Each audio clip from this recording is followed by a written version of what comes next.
Hey, hey, hey, everyone. Welcome back to Gems with Genesis Amaris Kemp. Today, I am sitting here with the powerhouse behind Strong Talk, none other than Trish Nancoo. She hails all the way from Canada, so big up Canada. And she's going to be here to tell us about all the incredible things that she is doing. And if you haven't met her, you got to go follow her on social media. Thank you. Hey Trish. So let's start off by telling the listeners who you are and how you got to where you are. How I got to her. Oh, wow. I don't think we have enough time, Genesis. So, you know what? Starting Strong Talk. Why did I name it Strong Talk? Well, if you've listened to my episodes or you listen to my episode with Genesis, I have a Caribbean background. And yep. And for me, most of my life, I've always been a very forthcoming person, very straightforward. But in our culture, and I think even in the society that we live in, we tend to sweep a lot of stuff under the rug. We tend to be, you know, to me, it's like you're a different person inside your house, and when you go out, you're a different person, right? And I found that I was living like that, like when I was in a relationship with my kid's father, and I just wasn't being myself, my authentic self. I actually, after a while, didn't recognize myself. So, Strong Talk came about with me really working on myself and realizing that as much as I want people to be straightforward with me, I need to be straightforward with others, right? So, that's how I started my podcast, Strong Talk. And then a lot of women started coming forward and saying, Trish, I resonate with that. Like that's how my family is. We don't talk about stuff. We don't admit to some of these generational traumas or some of these generational traditions that, need to have some type of adapting to it. And being being this type of person, I've realized how the relationships even with my children have changed, and it's changed for the better because they're able to talk to me about any and anything, and I'm able to give them whatever sort of wisdom I have or my advice. And sometimes they say to me, Mom, our friends are so jealous of the relationship we have, the way that we can talk to each other, and that's all I've ever wanted, is to know that my kids can come to me and talk to me about anything. And I love that you shared that because also coming from a Caribbean background, sometimes when you're raised up in that environment, like you're taught to not talk back, you're taught not to ask adults certain questions, to stay in a child's Mm-hmm. place. And then as you become an adult, like you see some of those tendencies in your adulthood. And then whenever you get into relationships, they also have a sense of trying to interject your culture in that relationship where they want you to fix your husband's Yeah. plate first. Then you fix your kid's plate. Then you do all these things, and then the last person to get taken care of is you. And then you wonder, okay, yes, it's good to do all these things, but then I kind of want someone to do those things for me too. And you're constantly placing yourself on the back burner. And like Trish said, I could definitely resonate where you're one way at home, then when you get to work, you have to adapt to work like the way they want you to fit the company culture, the mold, and stuff like that. So you're wearing multiple hats and you're switching. Sometimes you're even code switching. You may have to talk a certain way in order to get in and fit in, and it's exhausting. It's mentally exhausting, emotionally, physically, and all of that. And you're like, dang, is this me? Am I who Yeah. I say I am? And you're like, what happened No, to it's a, me? it's 1,000%. And the thing is that um, even thinking about when you're younger and you're taught that your voice almost isn't, you can't speak up. When you start a relationship or you get older, and even as some women, it's they just feel as though their voice is not going to be heard, and they don't speak up when they don't like certain things. And that's why a lot of women or even a lot of men are in relationships and they're unhappy, but they stick in it because really and truly that's what they saw with their parents. That's what they kind of learned as they were growing up. And I know that for my entire life, I kept saying that, this particular phrase all the time. I don't want to be anything like my parents. I don't want to be anything like them. And it was just so negative. And the thing is that when I started to turn that around and say to myself, you know what? I want to be better than them. I want to be a better version of them. Not better than them, like I'm going to be, I'm better than you, but I want to be a better version of them. And what does that look like to me? And that's when things started to be a little bit better for me, started to turn around, because you know what, I wasn't thinking in a negative way, I was thinking in a more positive way. And I think if we strive to be better versions of our parents instead of saying I don't want to be anything like them, I think things start to fall into place and we start to see things differently. That is so true, because it's like you're flipping that negative into a positive. Yeah. And then the way that you said it, it's like, yes, what my parents did was amazing. But do parents have flaws? Yes, they have flaws and they're not perfect. But whenever you say I don't want to be like my parents, it could be seen as a negative connotation. If somebody does not understand where you're coming from, then it may rub them the Mm. wrong way. But then you to yourself may say, I just want to break generational curses. Like, I don't want to work at this 9 to 5 job for 30 years, not have anything to show for, and just do that. Because yes, that was okay for our parents, but times have changed.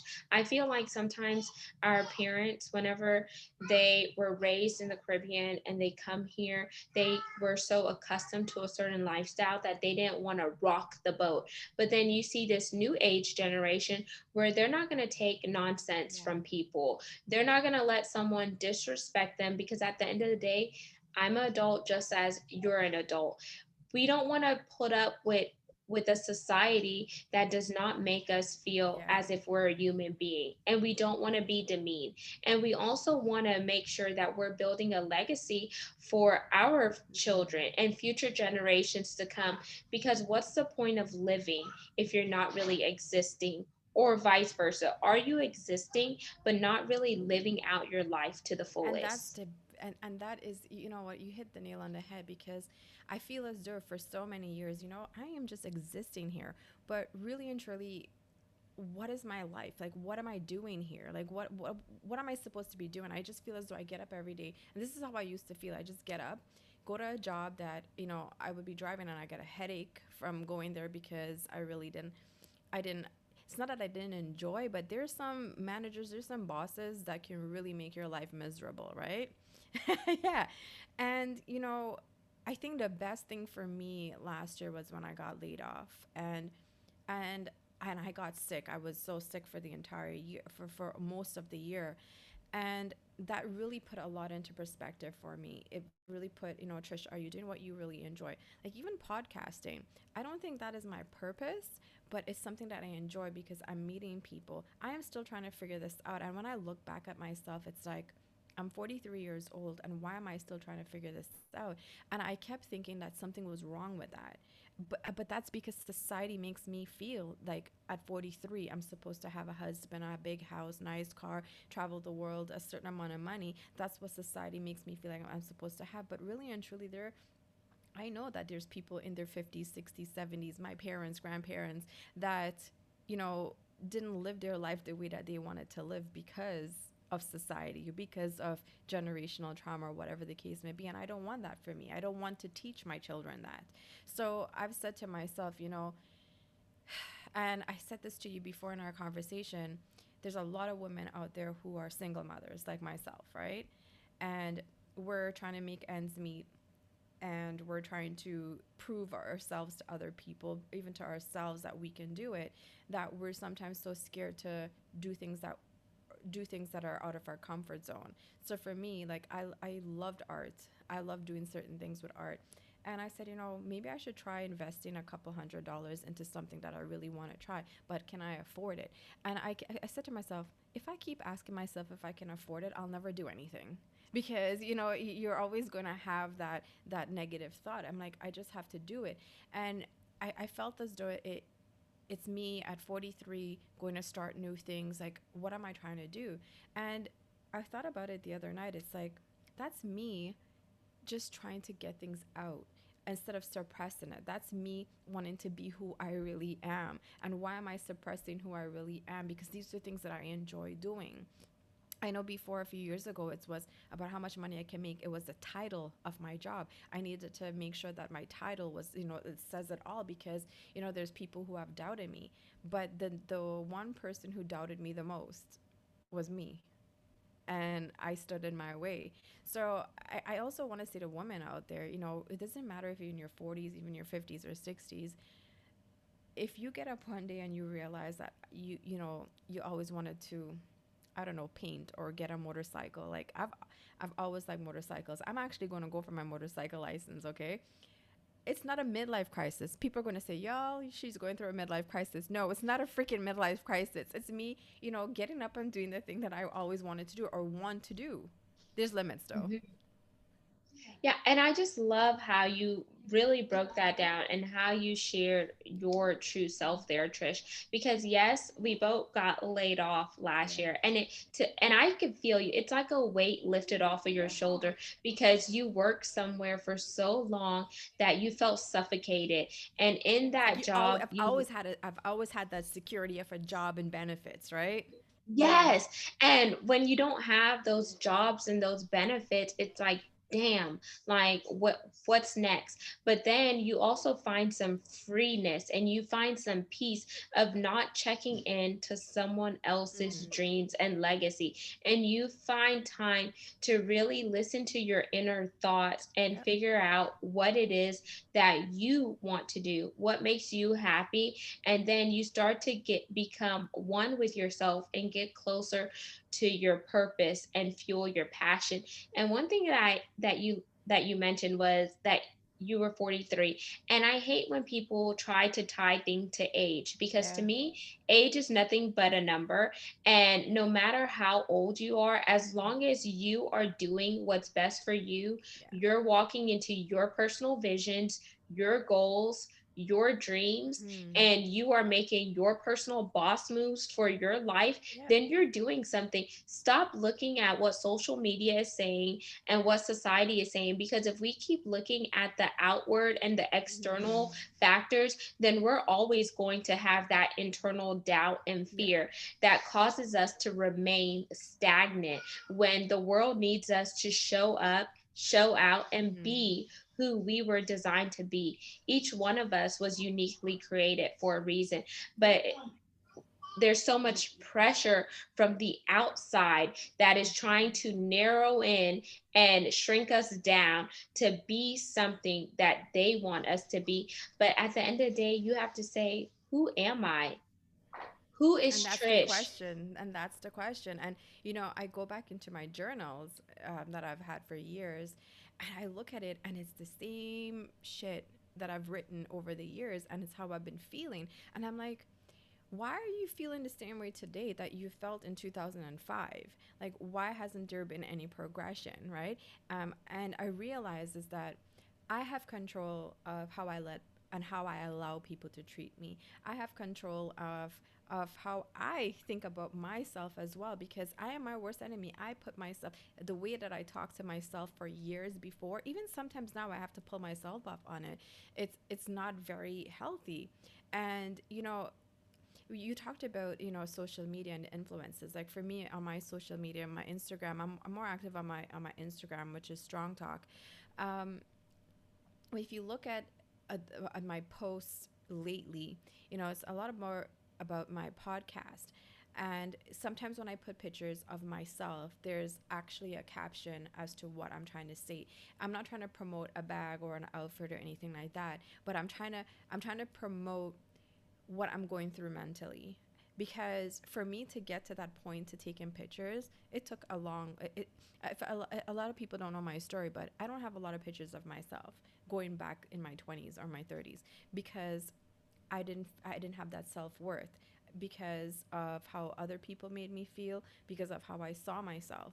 So when I put pictures out there, I like to talk about how I felt in that moment, or what what is my thought process, because there's sometimes that I would take a picture, and 10 minutes before I was literally crying, or I was nervous, or I didn't want to take it. But now that I'm starting to value myself a little bit more. And this is the thing about being a woman, is that I think from a very young age we don't understand our worth and our value. And I if I can go back to my 16, 15, 14-year-old self, I will tell her that she's worthy. And that's something that I try to instill in my daughter and my goddaughter or my cousins, is my younger cousins especially, is to let them know about worth. And that is something that, we didn't really hear about until until a couple years ago, but until women started speaking up and actually being authentic in themselves. And seeing how my daughter is at 20, she's 22, compared to how I was at 22, I actually had her. It gives me pride because I can see that she's really reflecting into herself and looking at herself. She still has her insecurities, but I think the way that I project towards her and the way that I speak with her, and the things that she surrounds herself with, is really impacting on how she values herself. And that's what we need to do as women. And we talked about social media. That's why when I get comments from women, more so, that's what really motivates me, because I know that I'm impacting and they're seeing what I'm trying to put out. I don't care if a man tells me, "Oh, you're beautiful and you look this." That really doesn't. I mean, yes, I do to extent if he's cute, but right? But when I see that there's other young women or even women at my age that appreciate the things that I put out and I'm trying to do, that's what really steps up the game for me and say, you know what, yes, Trish, just continue. This is your motivation. And when, yes, because there was a post that you posted a while back. I think you had either a white suit or it was pearl, and you were eating an ice Mhm. cream. Do you Mhm. remember Mhm. that one? And you're like something about it's a sunny day or something like that. And I was like, yes. And I remember reading the caption. I can't remember everything the caption said right now, but sometimes people would only look at what you had on and like, ooh, that's a bad Yeah. outfit or that looks nice, but they forget to look at the caption and read what is captivating Yeah. your moment and what was going on in your Mhm. thought process. Sometimes people are so big on looking at the external that they don't even take time to go beyond the surface level. And we have to go deep diving. We have to go scuba diving in order to get past the artificial and see the true Yeah. diamonds and the gems. It takes time to dig. Just like if you want You oil, you did. have to Yeah. mine for that oil, baby. The And pressure. nothing comes Yeah. easy. Yeah. Yes, it's that pressure. And that's one thing I really like about your platform with Strong Talk, because it's not just about Trish, but it's about all the other lives that are coming into your lives where you're helping them and they're also Oh helping yeah. you. So you see that mutually beneficial Mhm. exchange there. And if you would have never went through what you went through, then where would Strong I Talk wouldn't be be talking to you, today? right? I met you through Strong Talk, right? Yeah. It's funny that you say that, because when I started Strong Talk, it was just me talking, and I'm like, I don't even like hearing my own voice. Like, who's gonna want to listen to this voice? But the thing is that when I stopped focusing on myself and on my voice, it was so therapeutic to me that I didn't realize how therapeutic it was to others. And it's when I started getting that feedback, it really, really struck me. I said, Trish, you didn't go through these things. Like, a lot of people talk about saying, why did I have to go through this? Why me? Why me? And I started realizing to myself that, why not me? If I didn't go through the shit that I went through with my kid's father, with my parents never being in my life, and the way I looked at it, if my parents raised me, I wouldn't be the person that I am today. I think I would not have, I think I would have been worse off, right? And when I look at some of the things that I have not been able to experience, I don't know what it's like to have a mother's love. I've never, I don't know what it is. I don't know what it is to have a father in my life. I have siblings, but I'm so much older than them that we don't have a relationship. So I've always been, a loner or by myself. So always looking for a place to belong. And I realized that as much as I was looking for a place to belong, you know, and feel like I'm an outcast, those things work to my advantage because it actually built me up to be the person that I am. And it also made me appreciate having my children around more, trying to create those family memories or create memories with them. And as much as, listen, I'm not this optimistic all the time. I have my days. There are days that I get up and I'm like, why have I never had a mother? Or Mother's Day is like the worst for me. Christmas is really hard for me. Those times of year is really hard for me still up until this time. So don't think that it's every day. This is a work in progress every day. But changing my mentality and figuring that, the things that I've gone through has really molded me to where I am. And getting me to the point where I'm being brave enough to try things and step out of my comfort zone. I don't think I would have been here, and that's what I have to really appreciate. And I love, love, love, love that you said that, Trish, because sometimes being a loner, sometimes people would look at you, maybe when you were growing up, and be like, what's wrong with her? Like, she's beautiful, like, she has all these things going for her, but they don't know that inward that you're hurting, or they may not know your family structure and dynamic Mm-hmm. at home, but they're just making these assumptions Yeah. about you. And then they want to portray some of those assumptions on you because it's the way that they perceive you. Then you start to be receptive to the Yep. way that Mm-hmm. they perceive you. And then there comes a point where you have that aha moment where a light switch goes on and you start to really take ownership Yeah. of Trish. You see your self worth. Then from your self worth, you could really embody Mm-hmm. self love, self awareness, and self care. And now that you have your own family unit, you're trying to be better than the people that were raising you. And you say, I'm going to exhibit these qualities and characteristics for my children because I know that they need to have a secure and steady foundation, because sooner or later they're going to have their own Yeah. offspring. And you want to make sure that you're passing them the baton, and you're saying, even though mommy may not have always done it this way, I want you to go further Mm-hmm. than me, and I want you to leave your mark, because at the end of the day, they are a Yeah. reflection of And you. that's what I said is that, I want to be a better version of my parents. But I also say to my children, I said, listen, it's not a you. I don't want you to feel ever that you're better than me. I want you to be a better version of me. And that's something that I keep saying to them over and over. I said, I've been working hard. I work hard to give them things that I've never had, which is, you know, a parent who's going to be there and always support them, pay for their education as much as I can. I never had those things, but also be someone there that they can talk to. Growing up, I didn't have that. And I feel as though if I had someone to talk to, I had people to talk to that I can trust, and they were giving me information that was for my betterment, I think I would have been a lot further and a lot better in my life than I was in my 20s and 30s.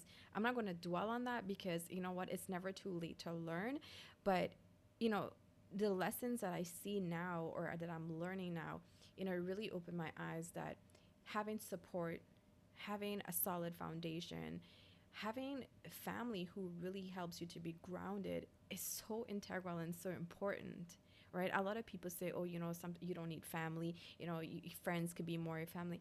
I think that's bullcrap because family, they're always going to be there for you regardless. And people say, oh no, that's not how it works. I think people who think like that are just people who have not seen the bigger picture. But when you look at like the African culture, like tribes, villages, even indigenous people and their tribes, they stick together, and when they stick together, they're stronger together, right? And that's why with my children, I always say to them, I said, listen, if I had to die today or tomorrow, I want you three of you to promise me something that regardless of what one does to the other, you guys will always be a unit, be close together, there to support each other, be there for each other. I have a girl and two boys, and I said to them, you guys have to look out for each other. And sometimes people tell me that, they might have friends in their lives who will treat them better than their own family. And I think that you are a product of your environment. And if you grow up in a toxic environment, yes, you'll be around toxic family. But, my family is not toxic. I love, and that's how I tell my children, if you're kind to people and you're kind to yourselves, you'll be all right. And that's how, and I think that's what we need to do as people in this world, is that we just need to be kind because a lot of us ain't. And I kind of see it from both sides, because Yeah. I see it from the sides where sometimes some of my friends treated me better Oh than a yeah, family yeah. member. Like, because there was, whenever my dad was sick last year, some of my long-term friends from the Asian culture, they showed up whenever my dad needed them the most. There was family members that he had that lived maybe an hour away, and they didn't even come when my dad needed Mm-hmm. help.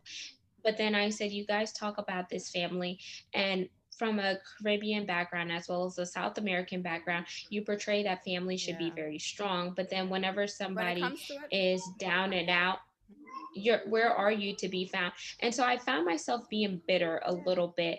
And then I said, man, you, and then they would say, well, blood is thicker than water. And I'm like, is mm-hmm. it really? Because I have water over here treating me far better Oh than yeah. blood.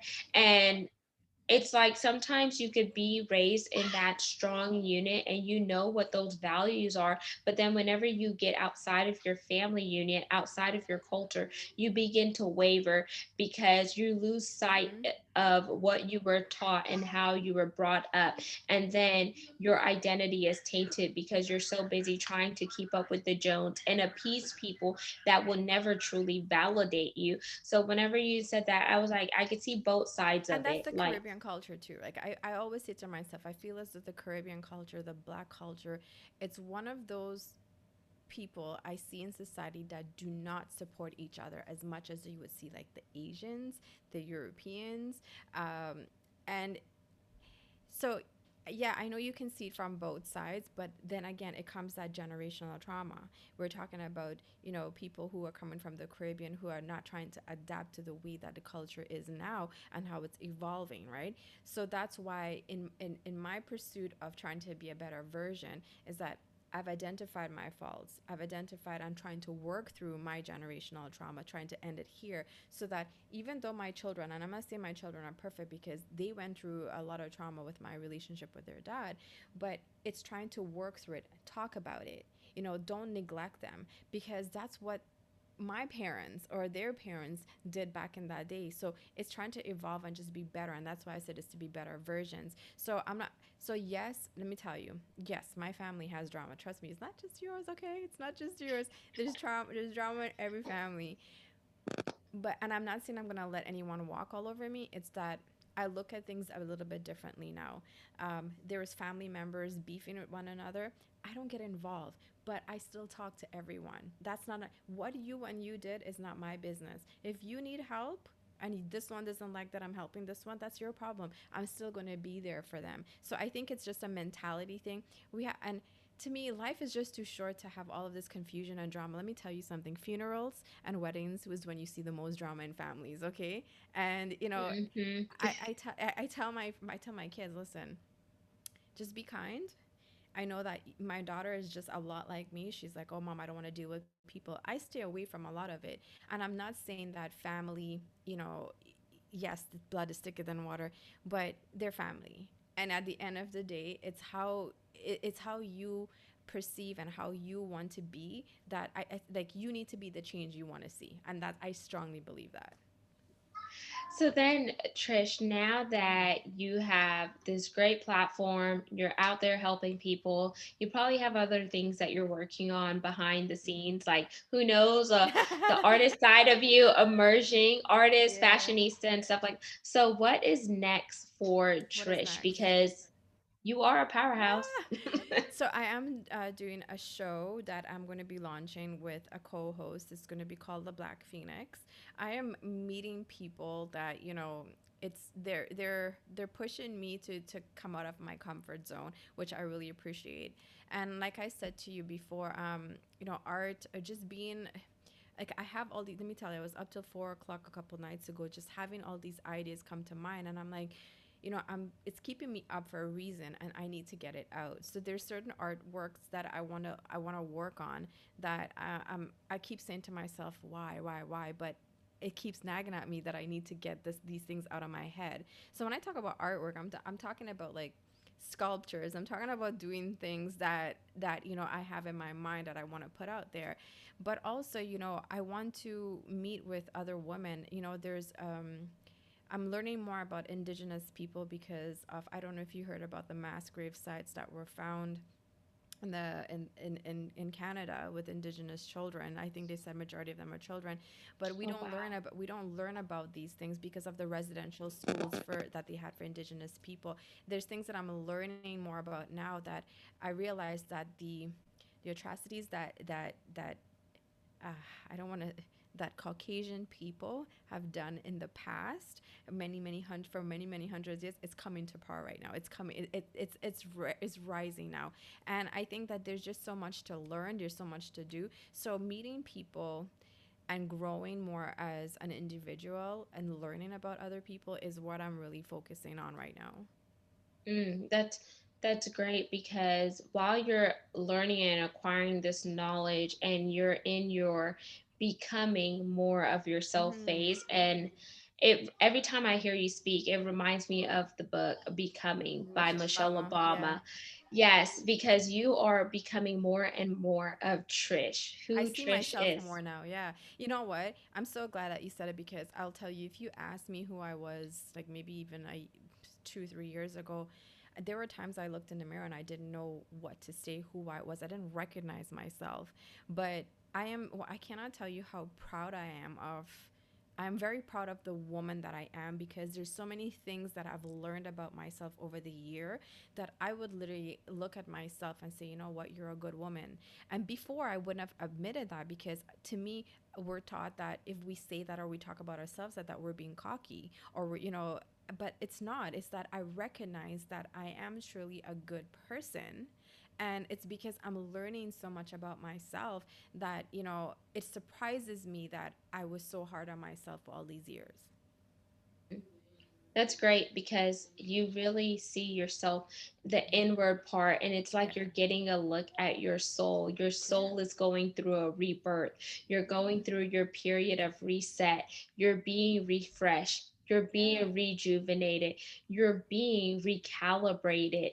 And you are surfacing to the Yeah. top after all the pressure has been on you. You Mm. start to see the shininess and you're embodying yourself as a gem because you're Yeah. worthy and you're priceless, and Mm. nobody can tell you what you are or who you Or aren't. what I'm worth. Or Yes. what I'm worth.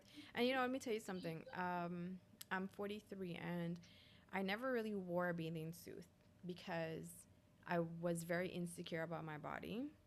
I have little stretch marks on the side of my butt here, and you see all these pictures and social media everywhere. Before social media, magazines of all the perfect skin and perfect body. So I was always, always, always, always insecure about it. And just a few weeks ago, I went and bought 3 swimsuits, and I said to myself, I'm gonna wear them this summer. I'm going to live my best life this summer. But it's just those. You know what? That may not be something big to people who are listening or seeing this, but it's big to me because at 43, never really owning or wearing a swimsuit and just feeling myself and going out in public with it, it's so liberating for me. And it's because I really see myself as a good person and I am, regardless of what anybody wants to say or how social media deems beauty, I feel comfortable in my skin. Ooh, I want you to just open your arms like this, Trish. Open them. Free Yes. as a bird, free as a bird. Yeah. Yeah. No, Because but I will have a swimsuit on. I'm not going to be totally naked, okay?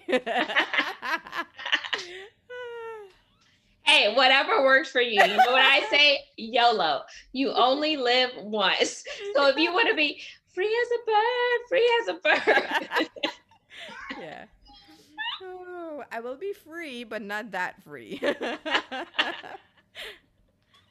So I really enjoyed our conversation Me and just too. really going behind the scenes with you, Trish, because you are a powerhouse. I see you on social Thank you. media doing your thing. And for those of you who are listening to Trish Nancoo for the first time, she's the founder of Strong Talk. She has an incredible following on Instagram. I think, what is it, over 10K now? It's a little bit less than 10K. I'm almost there. I was at 10K, but I kind of, purged a little bit. Hey, ain't nothing wrong with the Yeah, purge. As you yeah, begin to go up, you yeah. you realize that, ooh, I got to get this It's extra weight quality. off. Yes, You want quality, right? So yeah. quality over quantity. Yes.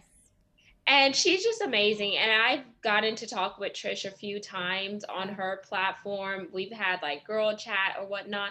But I really wanted to bring Trish on to just share her with the world, because even though we haven't met face to face or in person yet, just her spirit just encompasses a beautiful soul.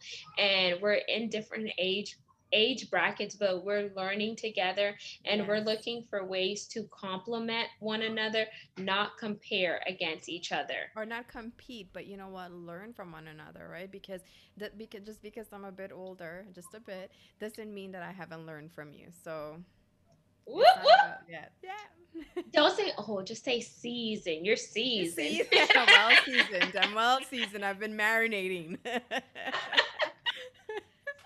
Any last words, Trish, you want to leave with the listeners and audience?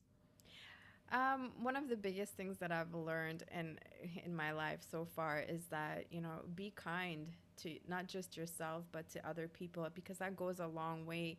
There were times in my life where, because of things I was going through, I seemed to be very harsh. I wasn't very kind to myself, so therefore I wasn't perceived as a kind person. But my intentions was never bad.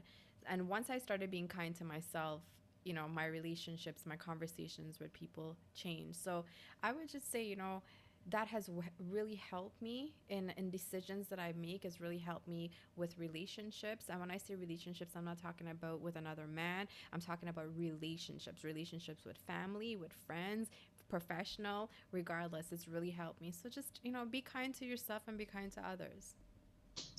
And there you have it, listeners and viewers of Gems with Genesis Amaris Kemp. You just heard Trish Nancoo, the founder of Strong Talk. Make sure you go follow her on her social media. She can be found on Instagram as Strong Talk. All of this information will be in the show notes.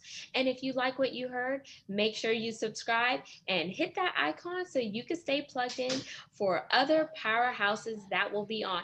But remember, there's only one Trish Nancoo and only one Strong Talk. And you know why? Because she's authentic. She's a firecracker. She's a powerhouse. So until we chat next time, peace, Take love, care, everyone. and lots of blessings. Yeah. Bye.